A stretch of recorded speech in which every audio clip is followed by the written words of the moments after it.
మా వార ఫలాల కార్యక్రమంలో మనం ప్రతి వారం కూడా వివిధ రాశుల యొక్క ఫలితాలు ఎలా ఉన్నాయి? వారు ఏ రకంగా జాగ్రత్తలు తీసుకోవాలి? ఇత్యాది విషయాలన్నీ కూడా మనం ఈ వార ఫలాల కార్యక్రమంలో తెలుసుకుంటున్నాం.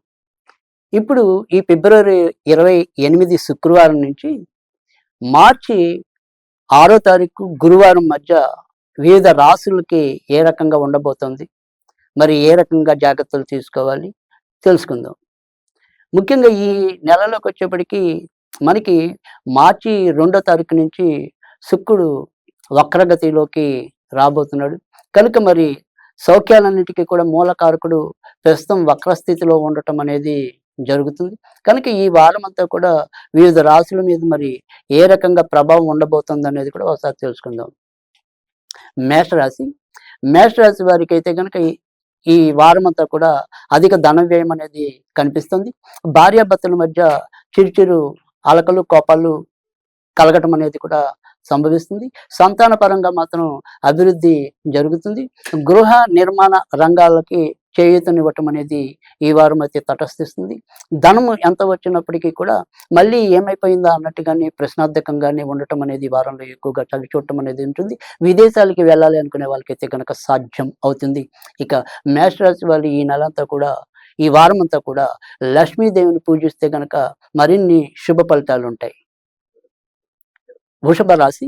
వృషభ రాశి వారికి అయితే గనక మరి శుక్రుడు రాశ్యాధిపతి వక్రస్థితికి రావటం వల్ల ఏ పని తలపెట్టినప్పటికీ కూడా ఆ పనిలో మరి రావాల్సిన ఫలితాలు కొంత ఆలస్యం అవుతాం, లేదా ప్రతిస్తంభనగా ఉండిపోవటం అనేది ఈ వారం ఎక్కువగా ఎదుర్కోవటం అనేది అయితే ఉంటుంది. అవసరానికి ధనం అయితే ఏదో విధంగా లభించడం అనేది అయితే ఉంటుంది. విదేశాలకు వెళ్ళాలి అనుకుంటే కనుక సాధ్యమవుతుంది.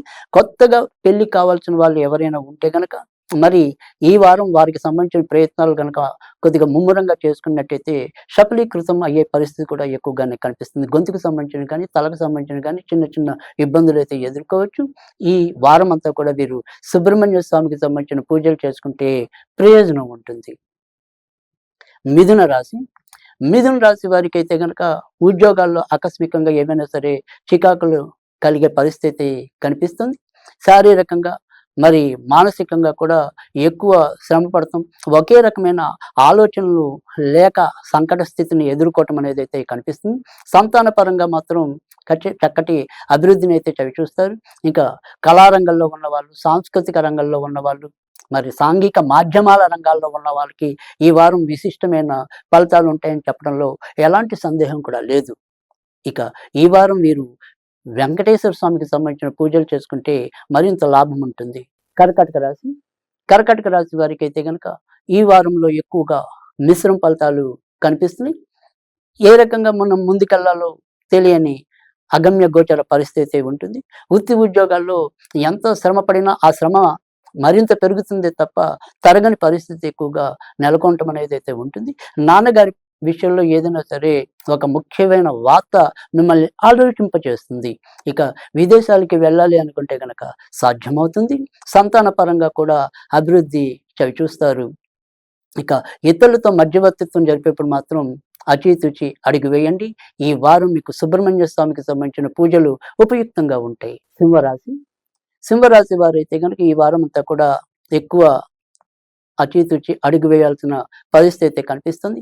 ముఖ్యంగా ఉద్యోగ స్థానాధిపతి అష్టమంలో ఉండటం, తర్వాత లాభాధిపతి కూడా అష్టమ స్థితికి చేరటం, వీటన్నిటి వల్ల కూడా మనకి వృత్తి ఉద్యోగాల్లో ఇబ్బందులు పెరగటమే కాకుండా రావాల్సిన డబ్బులు కూడా సకాలంలో రాలేకపోవటం, ఆర్థిక విషయంలో ఎంత జాగ్రత్తగా ఉందాం అనుకున్నప్పటికీ కూడా ఒత్తిడి ఎదుర్కొనే పరిస్థితి కనిపించడం, తర్వాత మరి శారీరకంగా కూడా చిన్న పని చేసినా అలసినట్టుగా ఉండటం, ఎముకలు, నరాలు, కీళ్ళకి సంబంధించిన ఇబ్బందులతో కొంత మరి ఐరాణ పట్టం అనేది కూడా ఈ వారం ఎక్కువగా కనిపిస్తుంది. కనుక సింహరాశి వారు ఎలా చూసినప్పటికీ కూడా ఈ వారం వీరు ఎక్కువగా జాగ్రత్తగా ఉండవలసిన పరిస్థితి అయితే కనిపిస్తుంది. ఇంట్లో ఒక సమస్య వదిలితే మరొక సమస్య చుట్టుముట్టే ప్రమాదం కూడా లేకపోలేదు.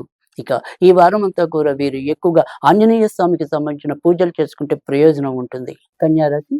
కన్యారాశి వారికి అయితే గనక ఈ వారంలో వీరికి కూడా మిశ్రమ ఫలితాలు ఎక్కువగా గోచరిస్తున్నాయి. భార్యాభర్తల మధ్య తరచూ ఏవో రకమైన వాగ్వివాదాలు చోటు చేసుకోవటం అనేది కూడా కనిపిస్తుంది. అవసరానికి ధనమైతే వస్తుంది తప్ప ఆ ధనము కూడా సద్వినియోగం అయ్యే పరిస్థితి తక్కువగా ఉంటుంది. విద్యార్థులు మరి చదువు పట్ల కాకుండా ఇతర వ్యాపకాలలో నిమగ్నమయ్యే పరిస్థితి కూడా ఎక్కువగా కనిపిస్తుంది. కులాంతర మతాంతర వివాహాలు చేసుకునే వారికి ఈ వారం కొంతవరకు ప్రోత్సాహకరంగా ఉంటుందని చెప్పడంలో ఆశ్చర్యం లేదు. విదేశాలకి వెళ్ళాలి అనుకుంటే కనుక సాధ్యమవుతుంది. ఇక ఈ వారం వీరు ఎక్కువగా లక్ష్మీదేవికి సంబంధించిన పూజలు చేసుకుంటే ప్రయోజనం ఉంటుంది. తులారాశి తులారాశి వారికి అయితే కనుక ఈ వారం అంతా కూడా ఎక్కువ అద్భుతమైన సంతోషదాయకమైన ఫలితాలు ఉంటాయని చెప్పడంలో సందేహం లేదు. వృత్తి ఉద్యోగాల్లో బాధ్యతలు పెరిగినప్పటికీ కూడా గుర్తింపు గౌరవం కూడా అదే స్థాయిలో పెరగటం అనేది మీకు ఆనందాన్ని ఇస్తుంది. సంతాన పరంగా మీరు తీసుకునే ఒక ముఖ్యమైన నిర్ణయం మిమ్మల్ని సంతృప్తి చేయటం అనేది కూడా ఉంటుంది. విదేశాలకు వెళ్ళాలనుకునే ప్రయత్నాలు మాత్రం కొద్దిగా నెరవేరే పరిస్థితి తక్కువగా కనిపిస్తుంది. ఇంట్లో పని మనుషుల విషయంలో మాత్రం కొంతవరకు జాగ్రత్తగా ఉండండి. ఇక ఇతరత్ర చెప్పుకోదగిన సమస్యలు అయితే ఈ వారం మీకు పెద్దగా కనిపించడం లేదు. ఈ వారం మీకు దుర్గాదేవికి సంబంధించిన పూజలు ఎక్కువ మేలు చేస్తాయి. వృశ్చిక రాశి వృశ్చిక రాశి వారికి అయితే కనుక ఈ వారం అంతా కూడా కొద్దిగా జాగ్రత్తగానే ఉండవలసిన పరిస్థితి కనిపిస్తుంది. షేర్ మార్కెట్లు, స్పెక్యులేషన్స్ ఇలాంటి గ్యాంబ్లింగ్ వ్యవహారాలు ఏమాత్రం కూడా ఈ వారం అనుకూలకంగా ఉండవు. ఇక సంతాన విషయంలో కూడా ఎంతో కొంత కలవరపాటు పొందటం అనేది కూడా కనిపిస్తుంది. అలాగే మీరు తీసుకునే నిర్ణయాల్లో తొందరపాటు, తర్వాత మరి ఎవరిని నమ్మకూడదో వాళ్ళని నమ్మి ఇబ్బందులు తెచ్చుకోవటం, ఇలాంటి పరిస్థితులన్నీ కూడా ఈ రాశి వారికి ఈ వారం ఎక్కువగా కనిపిస్తున్నాయి. ఎవరైతే సంతానం పేరిట వ్యాపారాలు చేస్తున్నారో వారికి మాత్రం ఈ వారం కొంతవరకు అనుకూలమైన స్థితి ఉంటుందని చెప్పొచ్చు. ఇక వృశ్చిక రాశి వాళ్ళు ఈ వారం వినాయకునికి సంబంధించిన పూజలు చేసుకుంటే ఎంతో కొంత ప్రయోజనం ఉంటుంది. ధనుర్రాశి ధనుర్రాశి వారికి బయట సమస్యల కన్నా ఇంటి సమస్యలు ఎక్కువగా వేధించటం అనేది ఉంటుంది. గృహ మార్పుల కోసం చేసే ప్రయత్నాలు సఫలీకృతం కావటం అనేది అయితే ఉంటుంది. విదేశాలకు వెళ్ళాలి అనుకుంటే కనుక సాధ్యం అవుతుంది. భార్య నడవడికలో భర్త కానీ, భర్త నడవడికలో భార్య కానీ ఏదైనా సరే కొంతవరకు తేడాని గమనించవచ్చు. ఆ రకంగా ఇద్దరి మధ్య ఏవైనా సరే మనస్పర్ధలు చోటు చేసుకోవచ్చు. ఇక ఈ వారం అంతా కూడా వీరికి ఎక్కువగా వెంకటేశ్వర స్వామికి సంబంధించిన పూజలు లాభాన్ని చేకూరుస్తాయి. మకర రాశి వారికి అయితే కనుక ఈ వారం ఎక్కువ శాతం మంచి ఫలితాలే కనిపిస్తున్నాయి. ఇంట్లో శుభకార్యక్రమాలు దిగ్విజయంగా పూర్తి చేయటం అనేది అయితే కనిపిస్తుంది. బంధుమిత్రాదులతో ఉల్లాసంగా ఉత్సాహంగా గడపగలుగుతారు. బయట నుంచి మనకి ఏదైతే రావాల్సినవి ఉన్నాయో అవి సకాలంలో రావటం అనేది అయితే ఉంటుంది. ఇక ఎవరైతే ప్రత్యక్ష మరి మార్కెటింగ్ రంగంలో ఉండి ఉద్యోగ నిర్వహణ చేస్తున్నారు వారికి ఈ వారం అంతా కూడా ప్రోత్సాహకరంగా సంతృప్తి